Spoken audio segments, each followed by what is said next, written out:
Hello' viewers, আপোনালোকে জিকে জ্ঞান চাই কেনেকুৱা পাইছে? যদি আপোনালোকে জিকে জ্ঞান চাই ভাল পাইছে তেতিয়াহ'লে লাইক, কমেণ্ট, ছাবস্ক্ৰাইব কৰিব। আৰু আপোনালোকে যদি ইয়াৰে এনচাৰবোৰ আগতীয়াকৈ জানে তেতিয়াহ'লে আপোনালোকে কমেণ্ট বক্সত জনাব পাৰে। Thank U. ১ নম্বৰ প্ৰশ্ন, ভাৰত নামৰ উৎপত্তি প্ৰাচীন কালৰ কোনজন গৌৰৱময় ৰজাৰ লগত সম্পৰ্কিত?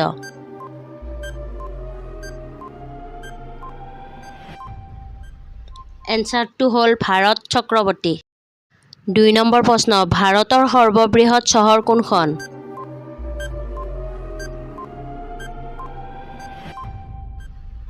এনচাৰটো হ'ল মুম্বাই। ৩ নম্বৰ প্ৰশ্ন, ভাৰতৰ সৰ্ববৃহৎ ৰাজ্য কোনখন?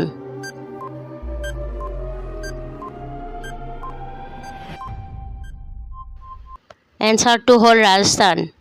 ৪ নম্বৰ প্ৰশ্ন, ভাৰতৰ আটাইতকৈ দীঘল নদী কোনখন?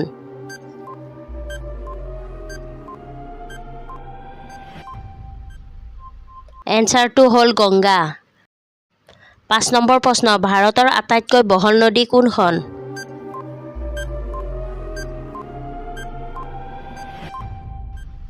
এনচাৰটো হ'ল ব্ৰহ্মপুত্ৰ।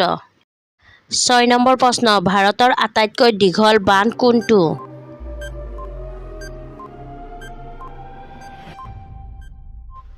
এনচাৰটো হ'ল হীৰাকুদ বান্ধ।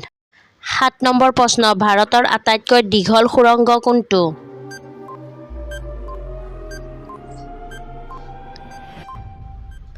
এনচাৰটো হ'ল চেনানী নৈখৰী সুৰংগ। ৮ নম্বৰ প্ৰশ্ন, ভাৰতৰ আটাইতকৈ ওখ প্ৰতিমূৰ্তি কোনটো?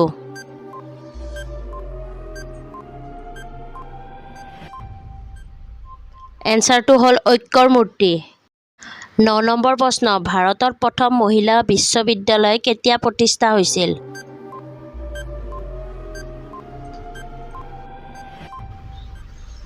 এনচাৰটো হ'ল ১৯১৬ চনত। ১০ নম্বৰ প্ৰশ্ন, কলা কাউৰী কোনখন দেশৰ জাতীয় চৰাই?